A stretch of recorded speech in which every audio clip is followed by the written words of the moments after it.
Now, I'm sure we've all heard of the concept of a silent partner in business. The silent partner is the one who puts up the money to get things going. Somebody else has the idea of what they want to do. They have the idea of the kind of business they would like to operate, the products they want to make, or the services they want to offer. But perhaps they don't quite have enough money of their own to get things going. So they reach out for an investor, for an silent partner, for somebody who has the money, but doesn't necessarily want to get involved in the day-to-day business activity of running that business, So they become a silent partner. Now, without them, without their resources, without their support, the business couldn't operate. But they don't get their hands involved in the day-to-day activity. Somebody else, the managing partner has to operate the business. The managing partner has to make decisions on a daily basis about which way the business is going to go, what they're going to do, how much resources they're going to have to buy, raw material, inventory, all those kind of things, who they're going to hire, who they're going to fire.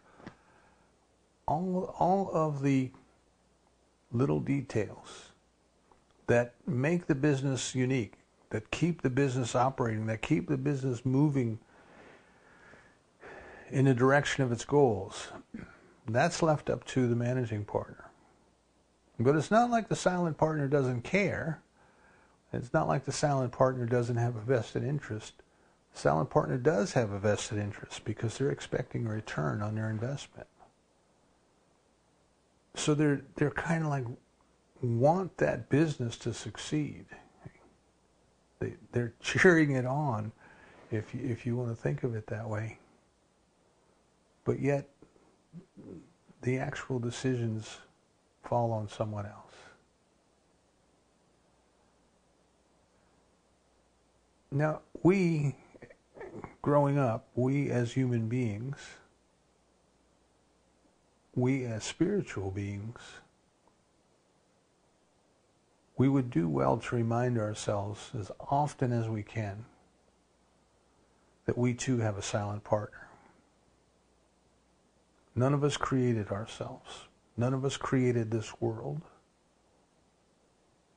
There is a higher power. There is an intelligence. There is a life force of its own that is pushing out through us, that is expressing itself as us. And it is our silent partner.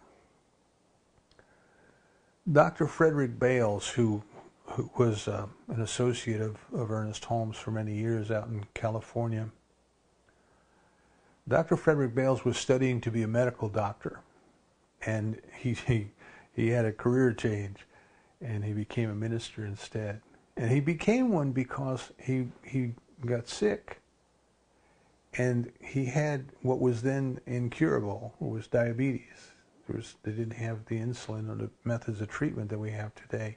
And he became exposed to the ideas of affirmative prayer, of spiritual mind treatment. And he had a healing. It wasn't instantaneous. It took a couple years. But he knew there was something there, and he wanted to investigate it, and that led him into becoming a teacher, and I think one of the finest teachers in religious science and science of mind. And Bales, in his book, Your Mind Can Heal You, he paints this beautiful picture, this beautiful image of a baby developing in a mother's womb. Just think of how remarkable, how amazing that entire process is. We have two cells that come together, a sperm and an egg, and then they split and then they recombine. And when they do that, they create something entirely new. And then the cells split again, and they multiply, and they divide, and they specialize. And some become as hard as bone, and some become transparent as the lens of the eyes. And some become organs such as the heart, or the stomach, or the kidneys. And some become the brain, and some become the skin. And over time, every cell somehow knows what to do, somehow is guided what to do. These two tiny cells come together, and then over time, this magnificent creation of a human body forms in the mother's womb. And as it is being formed, it has everything required, everything appropriate. It's in the perfect environment for its development. The lifeblood it needs is oxygenated through the mother's body and carried to the child through the umbilical cord. Because the little lungs aren't out in the oxygen yet, they can't breathe air. But they're rehearsing, they're practicing. They are breathing in and out the fluid. And the little muscles that will power those lungs for the rest of that child's life. They are developing perfectly, at the perfect time, in the perfect way, in a manner that you and I, in a manner that the human intellect could not figure out how to do. We can study it, we can learn about it, but if you gave us a pencil and paper and said, sit down and lay this out, plan this out, we wouldn't know how to do it. So Bales asks us to consider that there is something there. There is a force there, there is a power there, there is an intelligence there that is guiding that process perfectly at every step of the way. The silent partner, the silent partner. There is that which has provided the resources, there is that which has provided the intelligence, there is that is guiding the cells in their development. But if you look, you can't see it. You can only see its activity. You can only see what it is doing. It is very, very force of life itself. And then at the perfect time for that child, something starts the process of birth. And the little baby rotates around so the head is in the proper position. And it passes down through the birth canal where it is squeezed, compressed very tightly. And what that compression does is it expels all of the fluid from the lungs. So while the baby's lungs were rehearsing by breathing in the fluid that is heavier than air, now that fluid is expelled by a natural process that human beings didn't think up.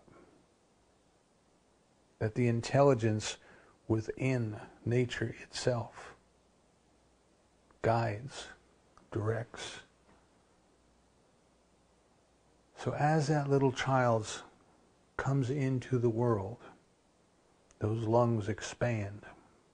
Right? The pressure of the compression of the birthing is gone, and those lungs expand. And it draws in the air that was there waiting for it before it was born. Now, think about that. Those little lungs developing in the womb were preparing themselves for something that had already been prepared for them. The air that it would breathe. So this same intelligence then is operating in the development of the baby, and it is operating in the development of the air, and the development of the trees, and the development of the sunlight, and the development of photosynthesis. And all of this now is connected by what? By the same intelligence, by the same power, by the same force. And then Bales says something that kind of made me sit up, take notice. It's easy for us to think about the birth of a child. It's easy for us to think about the development of the little one in the womb. And if you've ever had the opportunity to be present at the birth of a child, to know what, what do we as adults say? Oh my God, it's a miracle, it's a miracle. And actually it's natural. It's a natural. Most natural thing in the world. But yet there's something within us that recognizes how awesome it is. And Bale says what happens is we tend to forget that power, that wisdom that guided every step of the development of our little bodies, it did not abandon us when we were born. It did not leave us the moment we were born. It did not say, okay, here you are, now you're on your own. It never left us. It is still with us. And our growth as we mature in consciousness, as we develop spiritually, I think what our growth is in bringing ourselves not only to an intellectual acknowledgement of this wisdom, this intelligence, this power that is not only within us but is everywhere present. But we prepare ourselves, or we make ourselves available to consciously experience it, to realize it, to feel it, to experience it. It is there. So what we're talking about today, what we're inviting everyone to consider today, is to take the time, to commune with our silent partner. It is always there. It must be there, or we wouldn't be here. Right? There is something compelling us to live. And it's none of our own device. And it's vested in our success. It has created us as its instrument of living and of loving and of enjoying this life as us and through us. See, we have developed this idea of separation, and now it is time to let go of that idea of separation. When we love another, whether it be a person, whether it be our pets, whether it be our significant other, whether it be our children, whether it be our friends, whether it be our family, it doesn't matter. But when we love, when we truly experience the oneness with other beings, other creatures, we are experiencing the presence of God to some degree. To some degree. This is why I think love is generally the easiest path. The easiest path to God. We have several paths, right? The parable that we are given of Moses being at the well in the desert, and he meets the 7 daughters of the priest, right? So this is symbolism. The well is a deepening of consciousness, a deeper connection. And Moses was having his troubles. He had killed an Egyptian officer and buried the body, and he had to get out of town. So where did he go? Where did he go in his time of trouble? He went to the desert. He went to be alone. This is our prayer life. This is going to the desert to pray, to meditate, to study, to be alone. To be alone with our silent partner because we can never be without it. We can just not recognize it, but it is always there. So the symbolism we have in that passage then is as Moses goes to the desert and he meets the 7 sisters representing the 7 main aspects of God. And there's one who approaches him.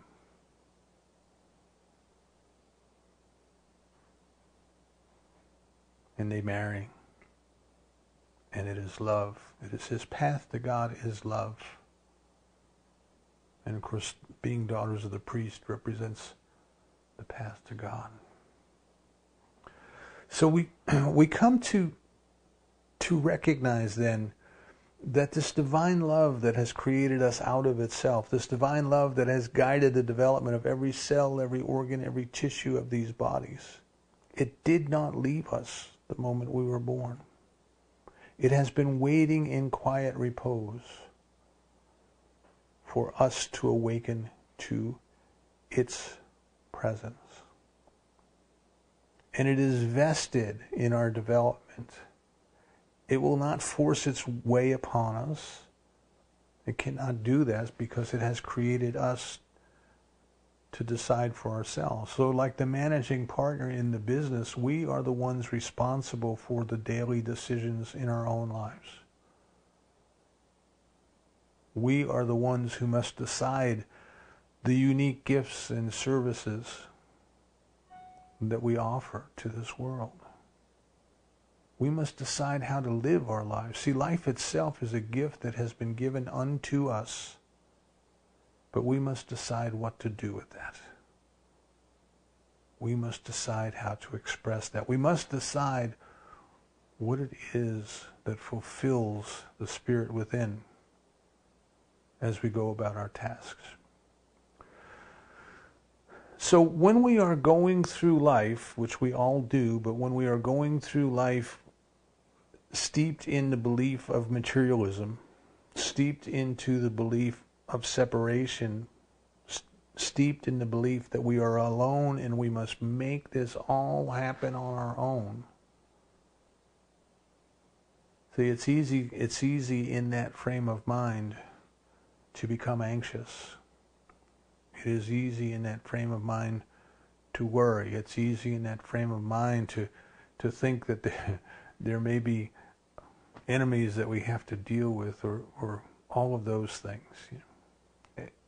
And again, you don't have to look far. Turn on the TV, turn on the news, turn on the soap operas. It's all about struggle, right? All about strife, all about having to force things to happen and impose our will on one another, and all of the struggle that is a result of human beings staying stuck in the dream. And so Joel Goldsmith tells us in the book of Genesis, we're told that God put Adam into a deep sleep. But nowhere does it tell us that Adam woke up. And each and every one of us is born in that dream. And each and every one of us has to wake up at the time that is right for us. So at some point, we have to recognize, wait a minute. All of the wisdom, all of the intelligence, all of the knowledge of the universe is right here. All of the power of God is right here. And if I think of all of these things that I'm concerned about, I have to ask myself, would God even worry about these things? Would God even give them a second thought if God could be aware of them?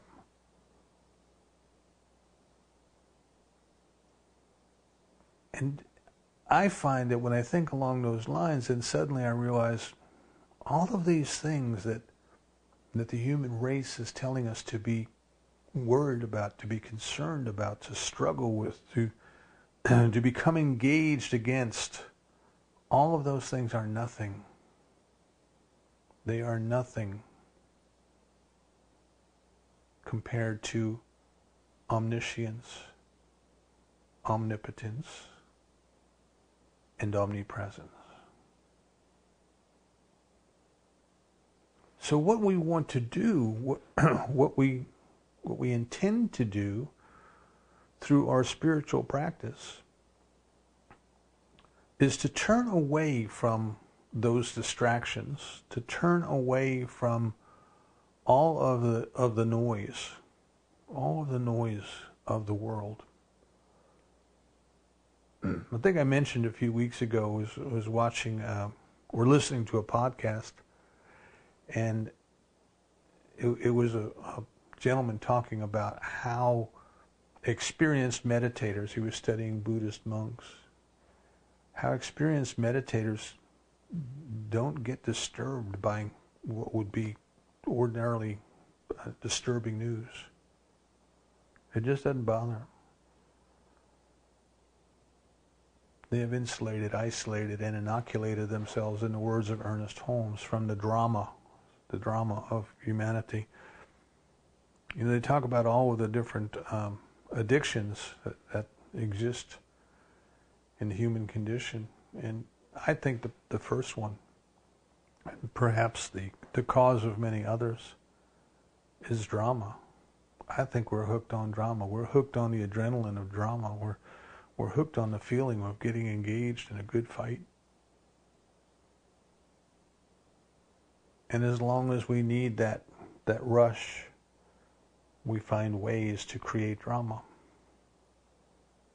But that's the way of humanity. That is just simply the way that human beings have organized things as they are learning, as they are growing, you know. And sometimes you watch children at play, small children, and you see the way that they structure things. They create their own little social order, and sometimes it's mean, sometimes it's exclusive, you know. We're going to form a little club over here, and this one over there isn't going to be allowed to join our club, and all of these different things that children can do, and I'm sure, you know, they're acting out what they learn at home and on TV and those sorts of things. But if you stop, if you lift yourself away far enough from the human condition, we're still acting out as children, immature in consciousness. We're still creating drama. We're still setting up things to create tension.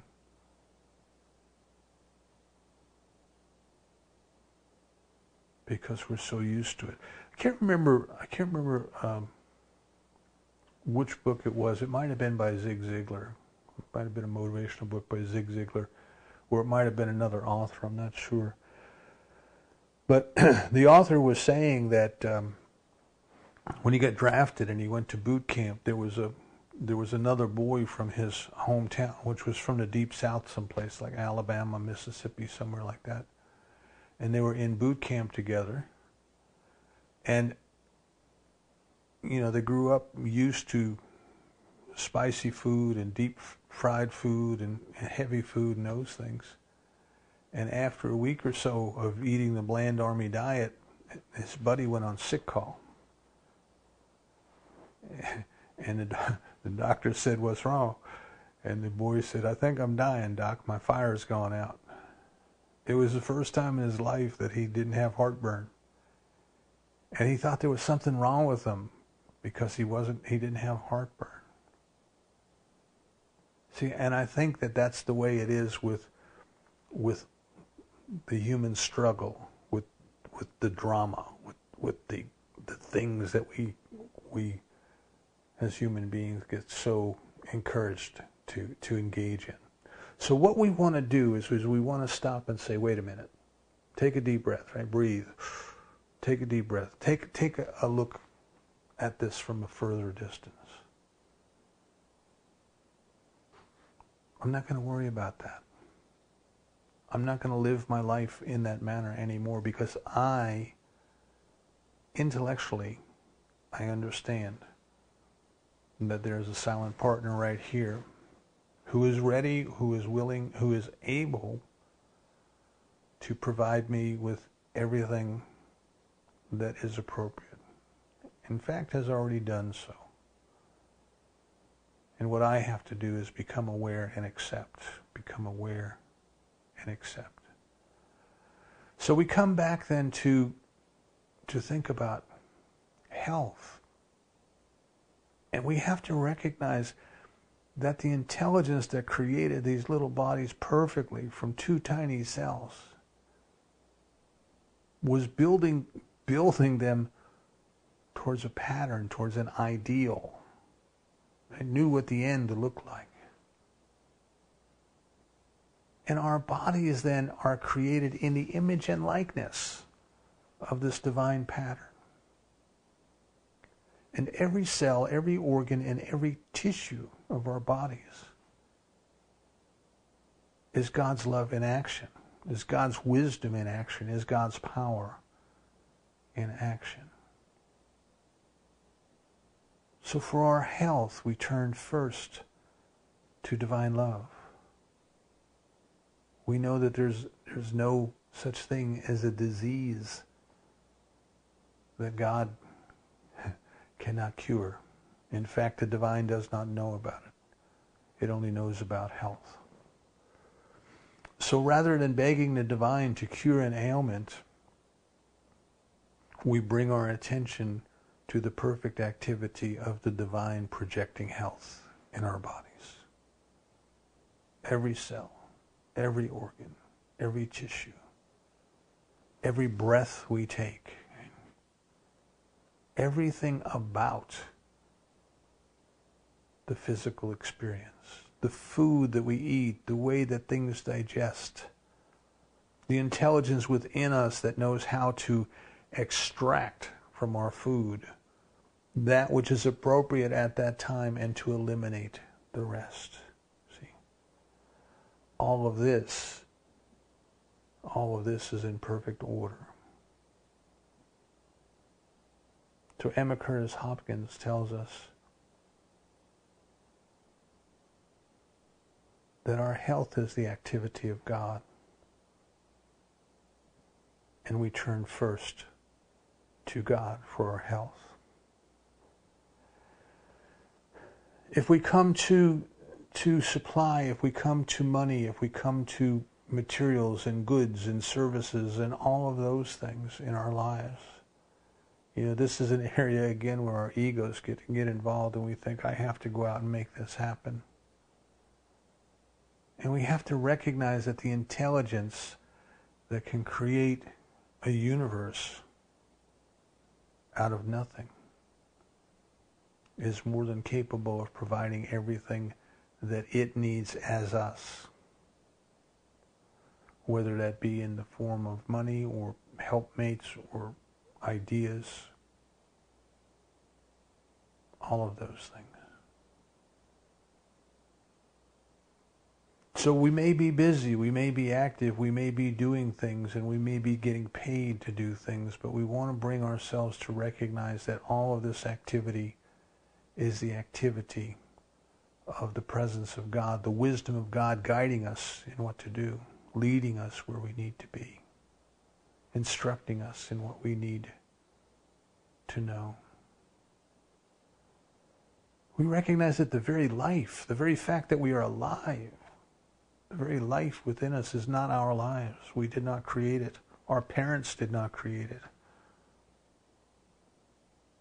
But it is some part of the very life of God that is expressing itself in, as, and through us. We didn't create it, and we can't destroy it. It was never born, and it will never die.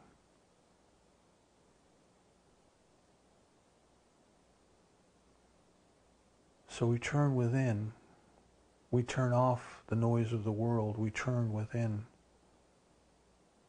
And we celebrate that very life that is God expressing itself as us. We are not all that God is, but all that we are, God has created. And we want to stop and give thanks and celebrate and recognize. The mind that is within us, the fact that we can think. I don't know that mind is the appropriate word, but the awareness, perhaps. How amazing is this that you and I can have an intention? How do we create an intention? Do we create an intention? Do we simply become aware of the intention? We don't even know. But we can desire, we can intend, we can desire to know something. And then this process that we don't understand takes place. And that information that we intended or we desired comes to us. We may be led to go open a book or search the internet, or it may just come to us. It may just reveal itself to us. You know, Dr. Holmes says, he says, isn't it amazing? You know, we have thoughts, and then they go somewhere. And where do they go? And what are they doing while they're gone? You know? And then they come back to us as memories. Isn't it funny sometimes we try to remember something, try to remember somebody's name? You know, what was the name of your fourth grade band teacher? It's right there on the tip of my tongue, you know. And we struggle and we struggle and we struggle and we can't remember it. And then we go off to do something else and boom, it appears. It appears. Where was it? Where was it? And now it's back. And now it's back. And what we have to recognize is that mind, that intellectual activity that is within us, we didn't create that either. That is some part of the activity of the one mind. That is some part of the activity of the divine mind. So you see how close our silent partner is? We think we're separated. We think I do this, I do that. And then we turn to the mystics who say, I of my own self can do nothing. I of my own self can do nothing, but it is the spirit, the silent partner within, who does it all. Who by taking thought can turn the color of their hair. Who by taking thought can make themselves grow an inch. But there's an intelligence, a wisdom, a silent partner within us that not only knows how to do it all, but is doing it all and has done all it can do for us while it awaits our conscious recognition of its presence and of its activity and our cooperation with it. So the first thing that we want to do is we want to take that time. We want to take that time away from the distractions of the world. And so early on in Old Testament, we were told, you know, keep Sunday holy, keep Sunday holy, whole and complete. And Emmett Fox says, well, you know, that's good advice. That is good advice for people who need to be told to take the time. And I think perhaps today, more so than even in the past, we need to take that time. We need to be reminded to take that time. Because we have so many things tugging at us. We have the phones constantly dinging, you know. We have the emails constantly arriving. We have the TV and the radio and the podcast and all of these things that are vying for our attention. And the people who want our attention are working harder and harder and harder to get it because there's so many possible things that we could focus our attention on. So they're doing all kinds of annoying things to try to get our attention. They're trying to evoke fear. They're trying to evoke danger, you know. And this is when you're driving down the street and you got your car radio on and suddenly you hear a siren, and you start looking all around to see if there's an emergency vehicle coming at you, and you realize it's in the commercial on the radio. And they do that on purpose.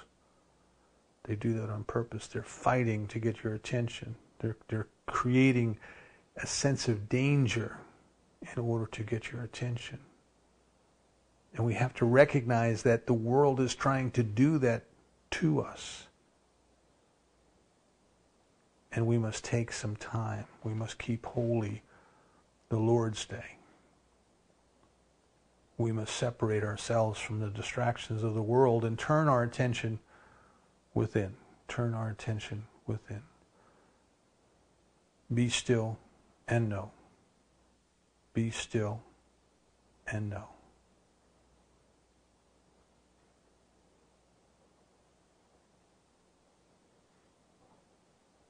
And then what we want to do is we want to take that knowingness as that awareness of the presence and the love and the activity of God, as that grows as an experience, not just I know about it, but an experience in our lives.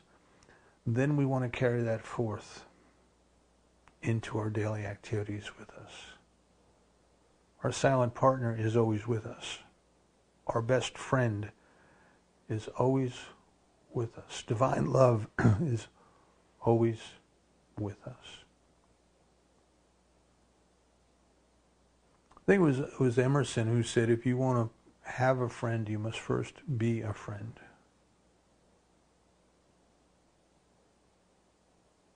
And many of us go through this life and we want companionship. We want friends. We want to be with kindred spirits. We want someone who enjoys being with us just for the sake of being with us, not because they want anything from us. And I think what we ought to remember, what would help us to remember, what is comforting to remember, is the silent partner within us is the best friend we will ever have. See, this friendship, this experience of love, this experience of unity, it is already here.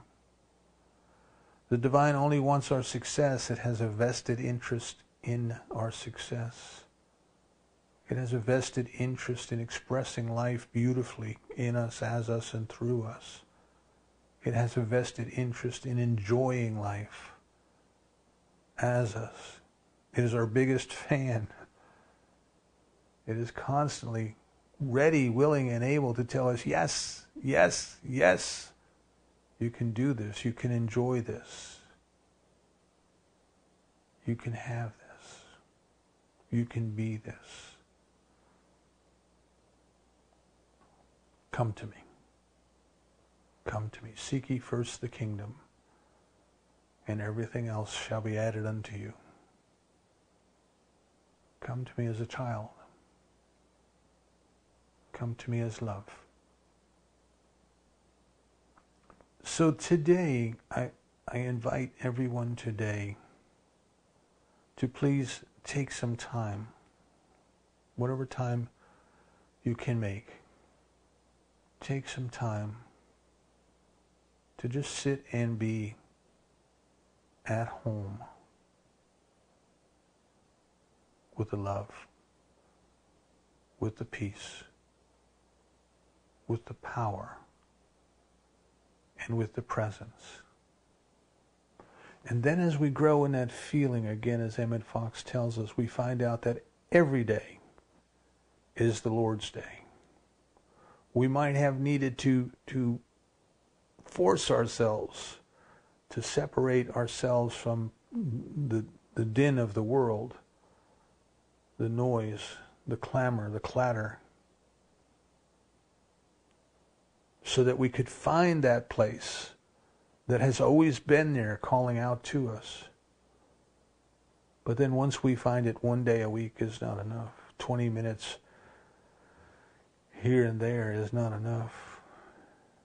And then we recognize that our true purpose, our true intention, our true desire is to live every moment of every day from that place of letting our silent partner be with us. We still have to choose and decide. We're still a managing partner. We have to decide what we're going to do today. We have to decide what we're going to wear today. We have to decide where we're going to go today.